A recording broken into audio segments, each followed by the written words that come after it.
The air on the Jefferson Memorial Bridge was a razor blade. It was cold, thin, and smelled of exhaust fumes and impending rain.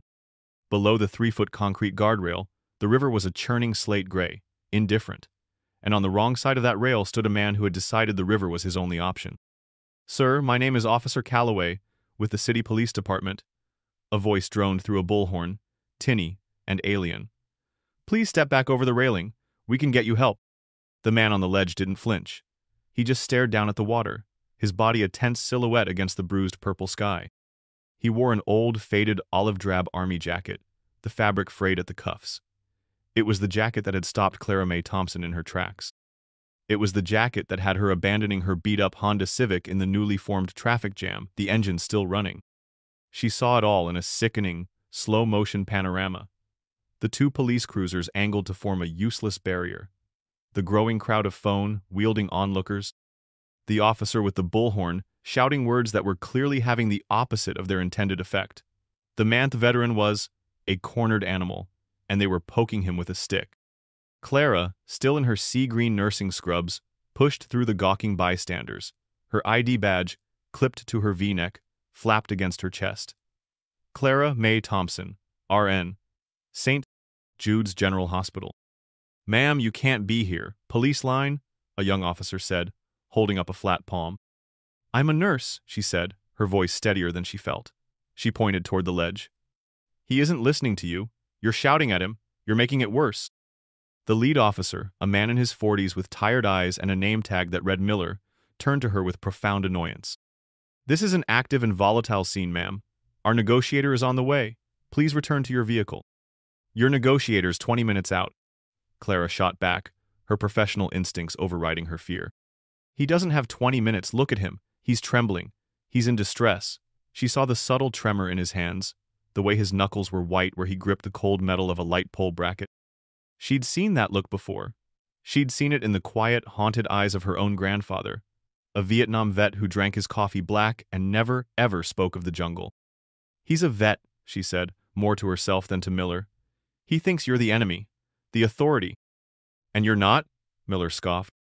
"I'm a nurse," she repeated, as if the word itself was a shield. "My job is to help. Let me try." "Absolutely not. I'll have you arrested for obstruction." Miller snapped, his patience gone. It was the threat that did it, the sheer, blind, procedural stupidity of it. This wasn't a criminal to be contained, it was a human being shattering into a million pieces. In that instant, a choice presented itself to Clara. She could be a good citizen, follow the rules, and watch a man die. Or she could be a good nurse. She took a deep breath, looked Officer Miller dead in the eye, and said, "Then you'll have to arrest me." Before he could react, she ducked under the yellow police tape. "Hey, ma'am!" Miller's voice boomed behind her. She didn't stop. She walked forward slowly, deliberately, into the no-man's land, between the police and the precipice. The world seemed to shrink, the sounds of the city fading into a dull roar. There was only the wind, the gray river, and the man on the ledge. 12 hours earlier, the day had begun in the usual way, a controlled, sanitized hell. The emergency department at St. Jude's was a symphony of beeping monitors, rattling gurneys, and the wet, hacking cough of a man in Bay 3 who had probably been smoking since the Truman administration. Clara Mae Thompson, fueled by a large, lukewarm coffee, was in the middle of her third 12-hour shift in a row. She was good at her job. She could insert an IV into a rolling vein on the first try. She could triage a waiting room full of complaints with unnerving calm, and she could soothe a frightened child while simultaneously taking their blood pressure. But the part of the job that was slowly grinding her down wasn't the blood or the chaos. It was the bureaucracy. "Nurse!" a man in Bay 6 yelled. He'd been admitted for observation after a mild fender bender and seemed to believe he was now a guest at a 5-star resort. "This gel, is lime. I specifically requested cherry. Is anyone competent in this establishment?" "I'll see what I can do, Mr. Henderson," Clara said, her smile as practiced and sterile as the alcohol swabs in her pocket. She passed her mentor, Maria Sanchez, at the nurse's station. Maria, a 60-year-old charge nurse with a cascade of graying hair pulled into a tight bun, had seen it all twice. She raised an eyebrow at Clara. "Cherry gel? Oh, crisis?" Maria asked dryly. "The fate of the free world hangs in the balance," Clara sighed. logging a patient's vitals into the computer. The system was new, clunky, and universally hated. It was designed by people who had never spent a minute on a hospital floor. "Just another Tuesday in paradise," Maria muttered, before her expression softened. "You look tired, kid. You taking that extra shift Saturday?" "Need the money," Clara said. "Student loans aren't going to pay themselves." She navigated past a gurney carrying a woman moaning in pain. Clara paused, checked her chart. Suspected kidney stones. Dr. Evans had ordered a standard dose of Tylenol. "Dr. Evans," Clara said, catching him as he swept by. "Mrs. Gable in 4 is in agony. A Tylenol isn't going to touch this. Can we please start her on a morphine drip?" Dr. Evans, a man who saw patients as a series of checkboxes on a diagnostic sheet, barely broke his stride. "Her labs don't indicate extreme distress. We need to manage our opioid prescriptions carefully, Thompson. Hospital policy." He was gone before she could argue. Clara stood there for a moment, clenching her jaw. Labs don't indicate distress. The woman was literally writhing. This was the modern medicine she was a part of. A world governed by policy, by metrics, by a fear of lawsuits that outweighed the duty to ease suffering. She went back to Maria. "He won't up her pain meds." Maria nodded grimly. "Because the policy is more important than the patient. Don't let it get to you, Clara. You fight the battles you can win." "It feels like we're losing more and more of them," Clara said, her voice low. "It just reminds me of Grandpa." Maria's expression softened completely. She knew the story of Clara's grandfather, the stoic Marine who came back from Vietnam with shrapnel in his leg and a host of invisible wounds in his soul. He'd navigated the VA system for years, a bureaucratic maze that treated him like a number, until he finally gave up and just endured. He'd passed away from a heart attack 2 years ago, but Clara knew he'd really died 30 years prior in a jungle half a world away. "He never talked about it," Clara whispered, the memory still raw. "But you saw it in his eyes. This place, the VA, the whole system. It failed him. They all failed him." "You're not failing anyone," Maria said, putting a hand on her arm. "You're one of the good ones. Now go see if you can find that man some damn cherry jello." Clara managed a weak smile and went about her duties. She fought the small battles. She fluffed pillows. She brought warm blankets. She held the hand of an elderly woman whose family was late. She even managed to find a dusty cup of cherry jello in the back of the nutrition fridge. She was a good nurse. She followed the rules. Hours later, driving home in the fading light, her body humming with exhaustion, she saw the flashing lights on the Jefferson Memorial Bridge. She saw the figure on the ledge. And she knew, with a certainty that chilled her to the bone, that this was not a battle she could afford to lose. Clara walked onto the bridge, her heart a frantic drum against her ribs. The wind whipped her scrubs around her legs. She kept her movements slow, her hands visible. The man, Marcus, didn't look at her. He just kept his gaze fixed on the churning water below. She stopped about 15 feet away from him. The police were silent now, a line of tense statues behind her. The crowd was a breathless entity. She unclipped her hospital ID and let it fall to the pavement. It felt like shedding a uniform, a set of rules. "My name is Clara," she said, her voice surprisingly steady, just loud enough to carry over the wind. "I'm not a cop, I'm a nurse." He gave no sign he'd heard her. "I just got off a long shift and my feet are absolutely killing me," she continued, her tone conversational mundane. "I swear they make these hospital floors out of concrete and misery." She slowly, carefully, sat down right there on the gritty pavement of the bridge. She crossed her legs and folded her hands in her lap, making herself small, non-threatening. She was taking the power out of the confrontation. This wasn't a standoff. This was just two people on a bridge. For a long time, there was only the sound of the wind. She didn't press him. She didn't ask him to come down. She just sat there, being present. Finally, after what felt like an eternity, he spoke, his voice a rough, broken whisper. "You should go." "I'm okay right here," she said gently. "It's been a long day. Kind of nice to just sit for a minute." Silence again. She talked a little about her day, about the ridiculous argument over Jell-O, about the clunky computer system. She didn't talk about him, his pain, his choice. She just filled the terrifying silence with the ordinary details of her own life. She was building a bridge of normalcy to him. "What's your name?" she asked after a while. He hesitated. The police bullhorn had demanded it. She had simply asked. "Marcus," he rasped. "It's nice to meet you, Marcus." And so it began. The first hour was a painstaking excavation of trust. He remained on the ledge, she on the pavement. As the sun began its slow, spectacular descent, painting the clouds in shades of orange and pink, Marcus started to talk. It came out in jagged pieces, like shards of glass. He spoke of Ramadi, of an IED disguised as a pile of trash, of his friend David, who had been walking point. He spoke of the guilt, a living thing that had taken up residence in his chest and squeezed the air from his lungs for the last 10 years. Then he spoke of his return home. The VA, the forms, endless stacks of them, asking the same questions over and over. The appointments scheduled 3 months out. The young resident who spent the entire 5-minute consultation staring at a computer screen, typing, before handing him a prescription for antidepressants that made him feel like a zombie. "They teach you how to be a soldier," he said, his voice thick with a decade of unshed tears. "How to kill, how to die. They don't teach you how to come home.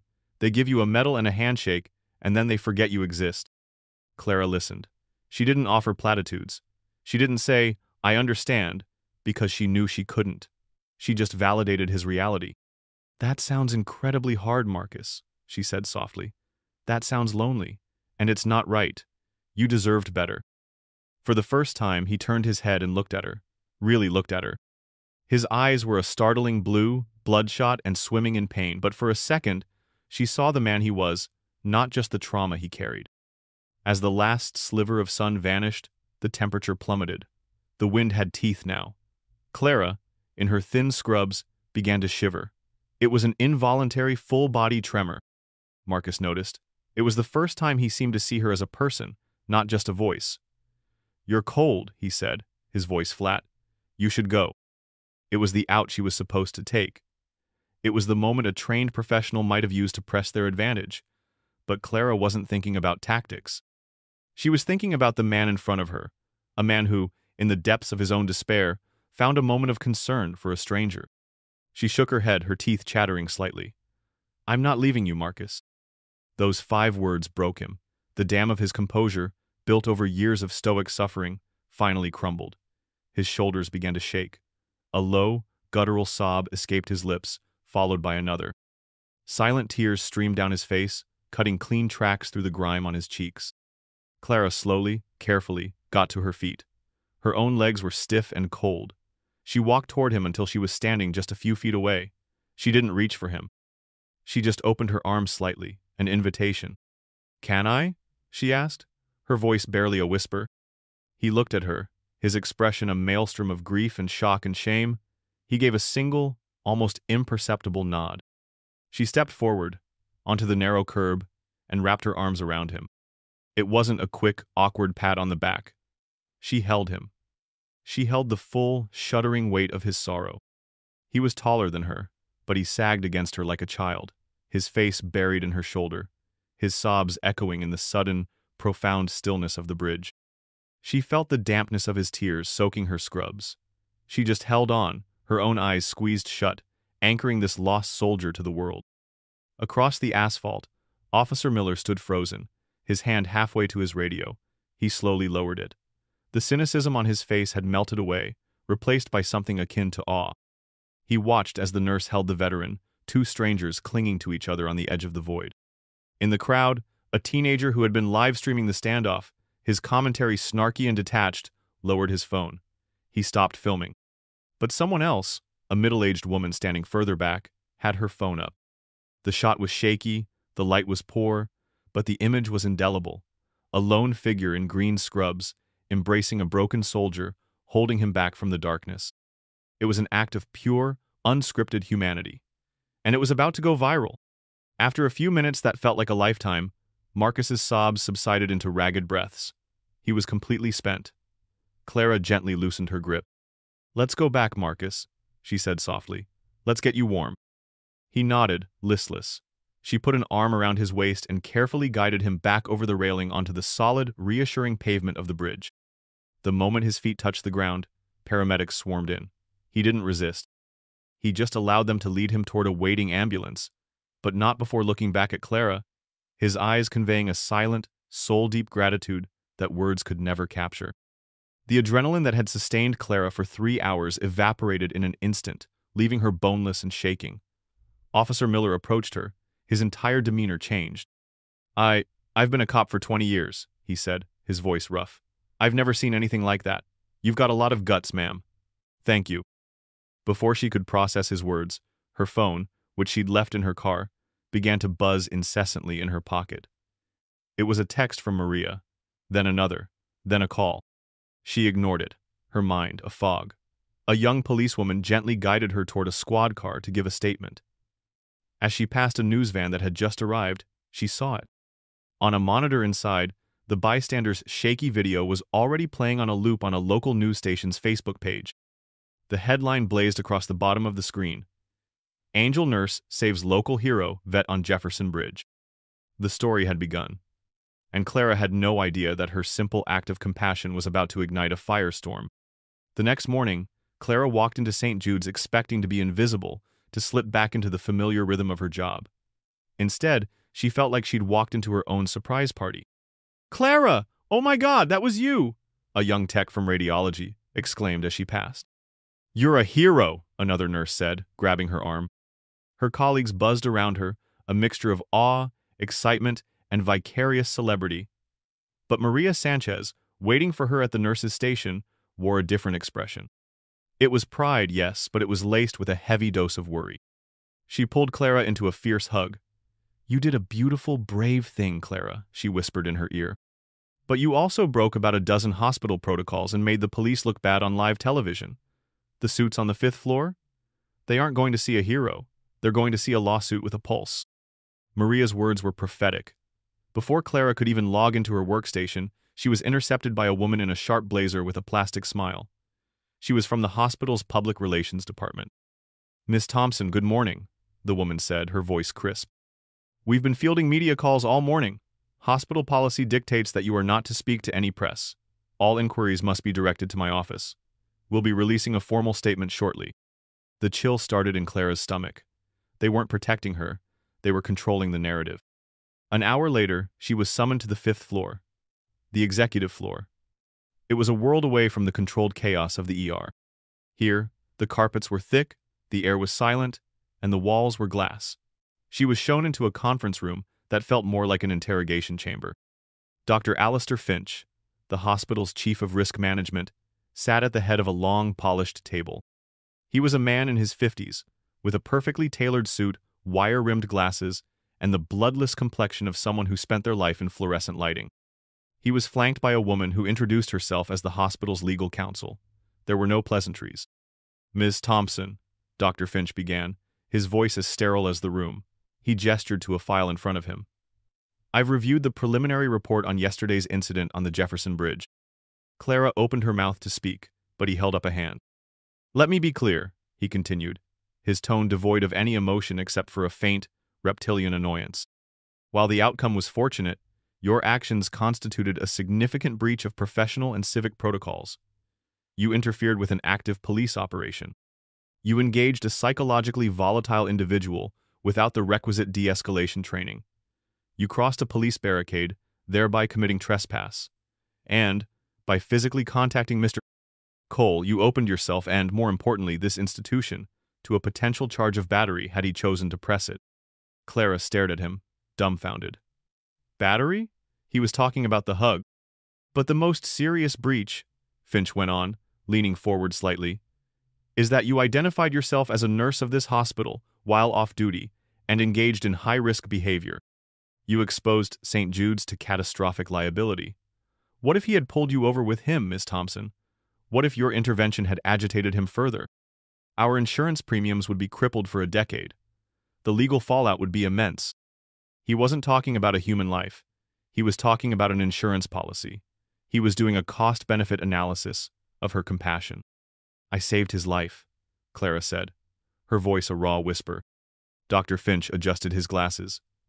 "You got lucky. Luck is not a sustainable risk management strategy." He closed the file with a soft, final thud. "Effective immediately, you are on paid administrative leave, pending a full internal investigation. You are not to set foot on hospital property unless requested. Furthermore, You are forbidden from contacting Mr. Cole or his family. It is a gross violation of HIPAA and his right to privacy. The hypocrisy was breathtaking. They weren't protecting Marcus's privacy. They were isolating him, walling him off from the one person who had gotten through. They were seizing control of the story and its principal characters. Clara walked out of that glass-walled room feeling like she'd been hollowed out. The system wasn't just uncaring. It was actively hostile to the very humanity it was supposed to serve. The rage, cold and sharp, began to build in her chest. That evening, curled up on her small apartment sofa, the rage found its voice on national television. She was flipping channels when she saw her own face staring back at her. It was on a cable news network, on a show called The Vance Verdict, hosted by a woman named Brenda Vance, who had shark-like eyes and a smile that didn't reach them. "They're calling her the Angel of the Bridge," Brenda began, her voice dripping with cynical condescension. "But tonight, we're asking the tough questions. Is Clara Thompson a hero, or a reckless vigilante who craves the spotlight? Sources inside St. Jude's Hospital tell us she's been placed on administrative leave. Now, why would they suspend a hero?" The screen split to show a crisis management expert, a man who talked soberly about protocol and safety. An amateur intervention, no matter how well-intentioned, can often do more harm than good, he opined. Clara felt sick to her stomach. They were dissecting her, pathologizing her empathy, turning an act of desperation and connection into a calculated bid for fame. Brenda Vance wasn't reporting the news. She was manufacturing a controversy for ratings. She was taking something pure and dousing it in acid. The next day, driven by a desperate need to know that Marcus was okay, Clara broke Dr. Finch's rules. She bought a small, potted succulent and went to St. Jude's psychiatric ward. She wasn't there as a nurse, just a visitor. The charge nurse at the ward's locked door, a woman Clara knew casually, wouldn't meet her eye. "I'm sorry, Clara. Mr. Cole is not accepting any visitors at this time." "Can you just tell him I came by and give him this?" Clara asked, holding out the plant. "I can't," the nurse said, her voice tight. "It's a privacy issue. Orders from administration." Just then, Dr. Finch himself walked down the long corridor. He saw Clara standing there, holding the little plant. He didn't break his stride. He just gave her a pointed, dismissive look that said, "You have no power here," and disappeared around a corner. It was a petty, infuriating display of bureaucratic dominance. She was an inconvenience to be managed, and she had been managed. The final blow came 2 days later, not in a glass office or on a television screen, but in a crisp, certified letter from the State Board of Nursing. Her hands trembled as she tore it open. It was an official notice of complaint. An anonymous party had accused her of unprofessional conduct and reckless endangerment for her actions on the bridge. Her nursing licensure education, her career, her entire livelihood was now officially in jeopardy. The complaint was anonymous, but she knew with absolute certainty who had filed it. It had Dr. Finch's sterile, bloodless fingerprints all over it. He hadn't just suspended her. He was trying to destroy her. She sank onto her couch, the letter clutched in her hand. The rage had burned through the shock and humiliation. It was now a hard, cold resolve. They had picked a fight with the wrong nurse. In the depths of her despair, a small crack of light appeared. She was nursing a cup of tea in a coffee shop near her apartment, trying to figure out how to find a lawyer, when a man slid into the booth opposite her. It was Officer Miller. He was off duty, wearing a plaid shirt and a tired expression. "Heard what they're doing to you," he said, his voice low. "The hospital, the board, it's crap." Clara started, her voice breaking. "I was just trying to help." "I know," Miller said. "I was there. I've been a cop for 20 years. We're trained to see a problem to be contained, a scene to be secured. You saw a person to be saved." He took a sip of his own coffee. "For what it's worth, my official report says you de-escalated a situation that was rapidly deteriorating. I made it clear your presence was essential to the positive outcome. It might not help, but I wanted you to know." It helped more than he knew. It was a single voice of sanity in a world gone mad. A reminder that not everyone saw the world through a lens of liability and protocol. But the world of protocol wasn't done with her yet. The next day, a man in a suit that cost more than her car approached her in the same coffee shop. He was slick, handsome, and radiated an unnerving, predatory charm.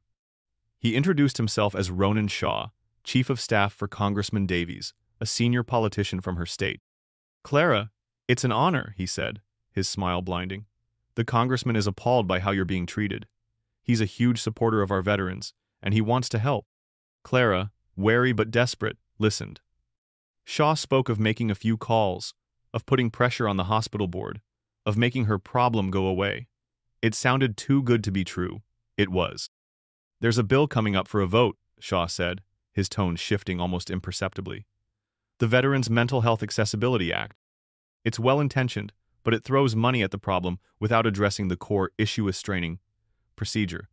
The congressman feels it's fiscally irresponsible. Clara knew the bill. It was designed to do exactly what Marcus had needed. Dramatically increase funding for VA mental health services, hire more therapists, and cut down wait times. My boss is going to vote against it, Shaw said smoothly. It would be incredibly helpful if you, as a credible voice on this issue, were to release a statement. We could even draft it for you. Something about how the real problem isn't a lack of funding, but a lack of proper protocol. Something that praises the congressman for his fiscal prudence and his focus on real solutions. The trap was laid bare. He didn't want to help her. He wanted to use her. He wanted to twist her story into a weapon to kill the very legislation that could prevent future men like Marcus from ending up on a bridge. The cold resolve in Clara's chest hardened into steel. No, she said, her voice quiet but firm. Shaw's smile faltered. I don't think you understand. Oh, I understand perfectly, she interrupted, her eyes flashing with anger. You want me to stand on the back of a suffering man to help your boss save a few dollars. You want to use my story to hurt the very people I was trying to help. She stood up. The answer is no, absolutely not.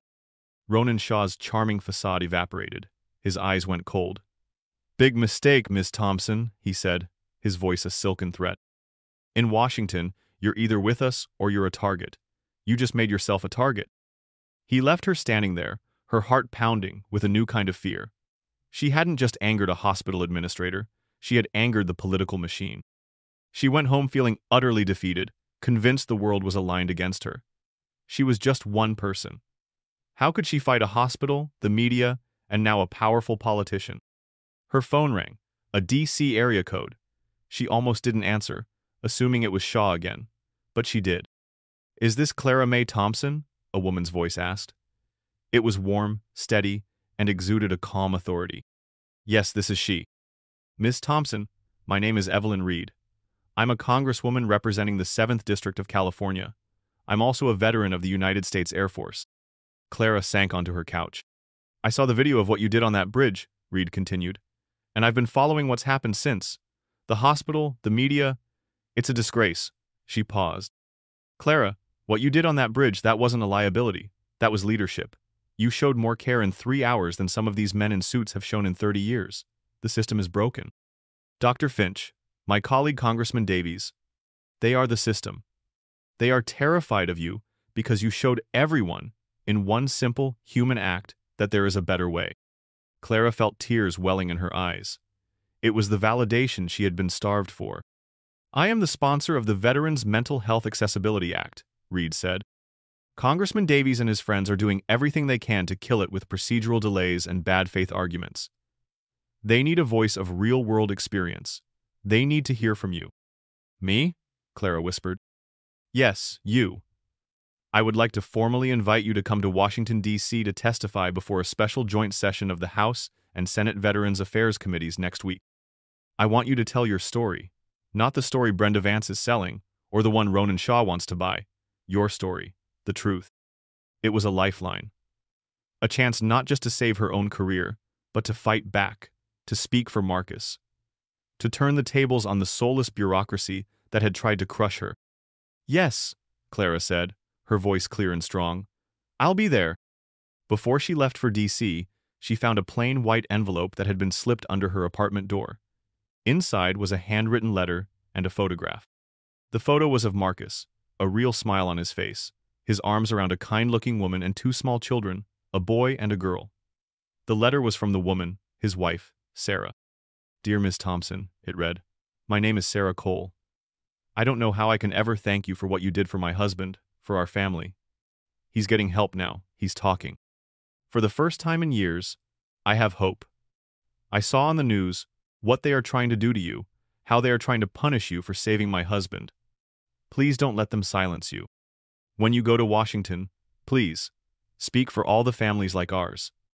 Your courage gave me my husband back. Now let it give others the same chance. Clara folded the letter and tucked it along with the photo into her wallet. It was her shield. It was her mission. It was all the reason she needed. Washington, D.C. was a city built of marble and power, and it made Clara feel very small. The air itself seemed to hum with a different frequency, a low thrum of ambition and intrigue. She was met at the airport by a young, fiercely intelligent aide from Congresswoman Reed's office who whisked her through the city to the Rayburn House office building, a place so vast and labyrinthine it felt like a government-issue maze. Congresswoman Evelyn Reed was even more impressive in person. A woman in her 50s with sharp, intelligent eyes and the ramrod posture of her military past, she greeted Clara with a firm handshake and a warm, direct smile. "Welcome to the belly of the beast," Reed said, leading her into a surprisingly modest office overlooking the Capitol dome. "I'm glad you're here, Clara, but you need to be prepared. They know you're coming. Ronan Shaw and his boss are not going to let you walk up to that witness table without a fight. They're going to try to discredit you before you even open your mouth."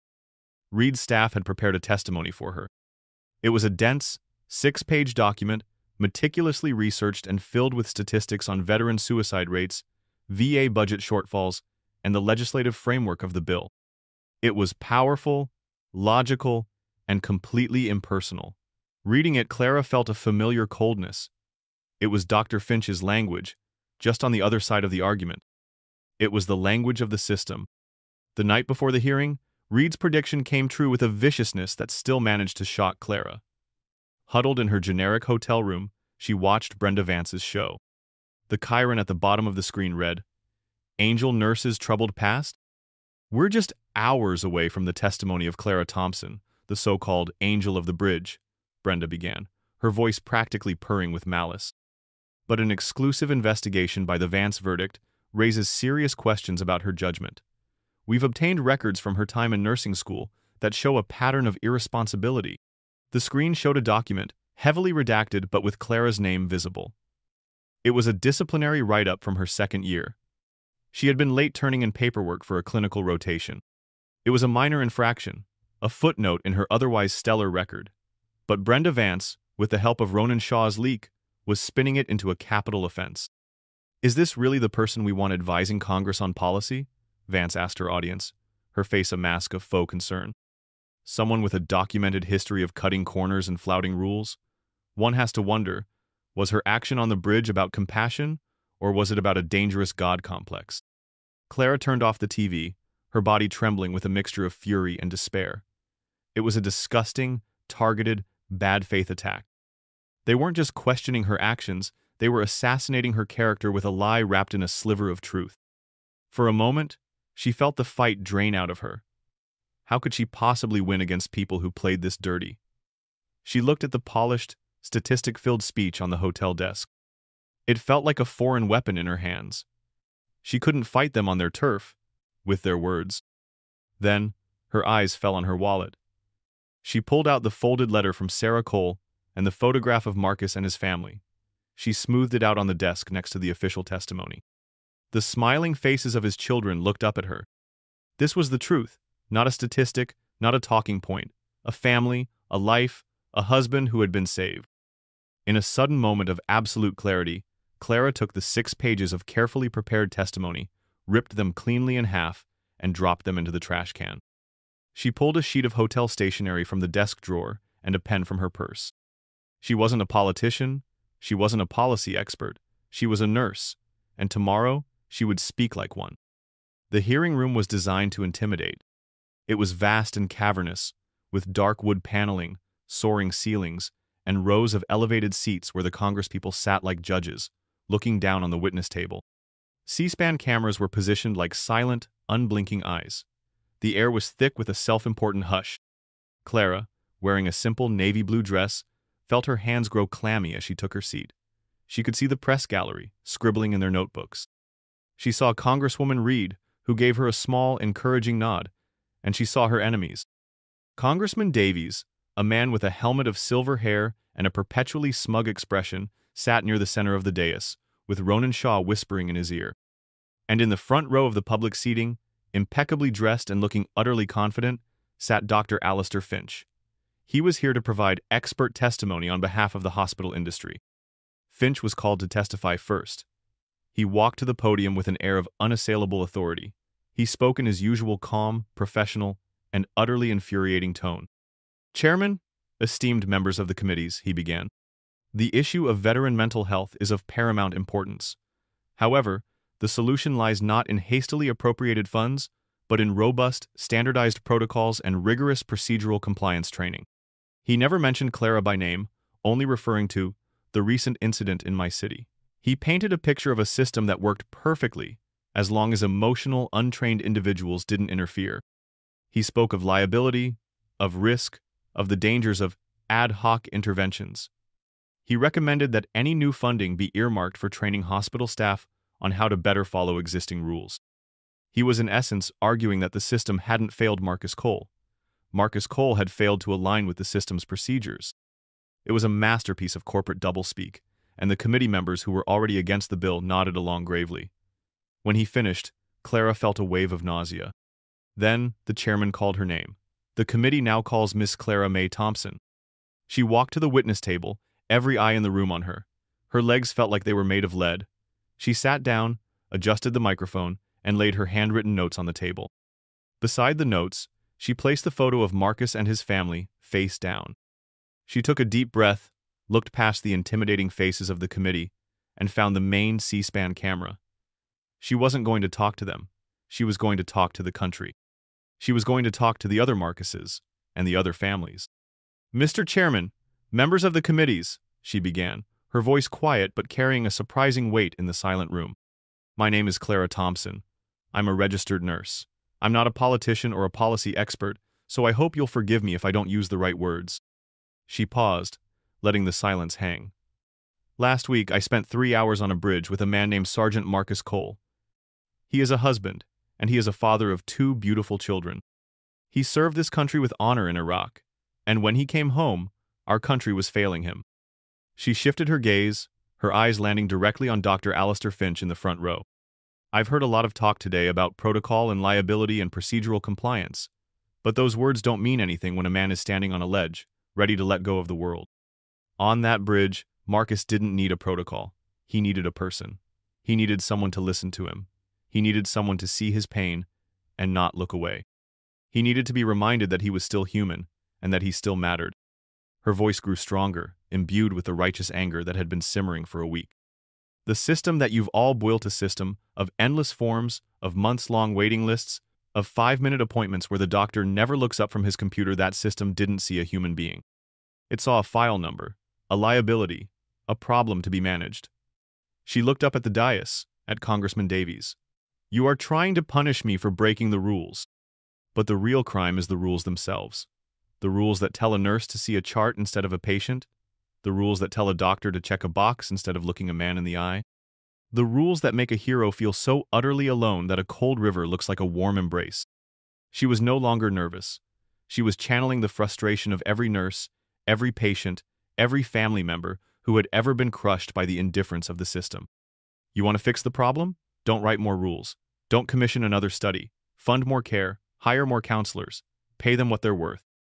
Cut the wait times from 3 months to 3 days. Treat these men and women who fought for you with the dignity they earned.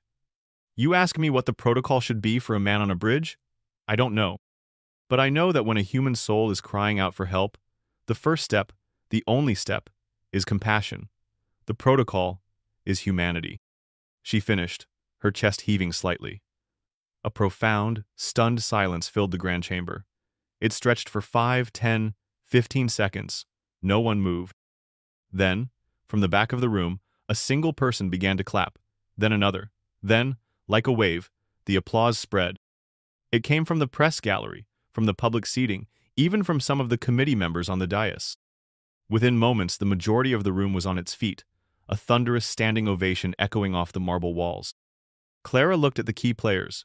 Congresswoman Reed was beaming, her eyes glistening with tears. Ronan Shaw was staring at her, his face a mask of pure, undiluted fury. His carefully constructed narrative had been blown to pieces on national television. His boss, Congressman Davies, looked profoundly uncomfortable, shifting in his seat as he realized the political tide had just turned against him. And in the front row, Dr. Alistair Finch looked pale, shaken, as if someone had just explained a foreign language to him for the very first time. The C-SPAN camera zoomed in on Clara's face, but the feed was also being broadcast elsewhere. In a VFW hall in Ohio, a group of old veterans watched, their stoic faces cracking with emotion. In a VA hospital waiting room in Texas, patients and staff alike were frozen, watching the screen, a shared look of validation on their faces. And in his own hospital room at St. Jude's, Marcus Cole watched the small television mounted on the wall. He saw Clara at the table, poised and powerful. He saw her place the photo of his family on the table. He felt, for the first time in a decade, that someone finally understood. A single tear escaped his eye and rolled down his cheek. He felt seen. 6 months later, the ripples of that day were still spreading. The story had exploded. Headlines praised the nurse who shamed Congress. Under immense public pressure, the Veterans Mental Health Accessibility Act, which had been stalled for nearly a year, passed both the House and Senate with an overwhelming veto-proof majority. The press had nicknamed it Clara's Law. Brenda Vance's show, facing backlash from veterans groups and a drop in ratings, was forced to air a humiliating on-air retraction for its smear campaign against Clara. Back at St. Jude's, changes were afoot. The board, in a move of corporate face-saving, announced a new, heavily funded, community-based veteran outreach program. A small item in the local paper noted that Dr. Alistair Finch had been reassigned to a non-public-facing administrative role. His old fifth-floor office, with its glass walls, now had a new nameplate on the door: Patient Advocacy Center. The State Board of Nursing had sent Clara a letter, formally dismissing the anonymous complaint and including a commendation for her extraordinary and compassionate service to the community. Clara was back at work. She was different now. The uncertainty was gone, replaced by a quiet, unshakable confidence. She moved through the chaos of the ER with the same efficiency, but now with a new sense of purpose. She had started a peer support group for nurses dealing with stress and burnout, a space to talk about the emotional toll of the job that the administration had always ignored. Maria Sanchez watched her, not as a mentor watching a protege, but as a veteran watching a new general take command. One sunny afternoon, her phone buzzed. It was a picture message from a number she didn't recognize, but she knew who it was from. It was Marcus, standing in a park, looking 10 years younger. He had his arm around Sarah, and his 2 kids were climbing on him, all of them laughing. He was wearing a simple t-shirt, the old army jacket finally retired. The text underneath the photo read simply, "Thank you." Clara smiled, a genuine, peaceful smile that reached her eyes. She put her phone back in her pocket, the warmth of the image spreading through her chest. The hug on the bridge had saved one man, but her refusal to be silenced, her insistence on humanity over protocol, had started a quiet revolution. She pushed open the door to a patient's room, her voice clear and kind. "Hi, my name is Clara. I'm your nurse. How can I help you today?"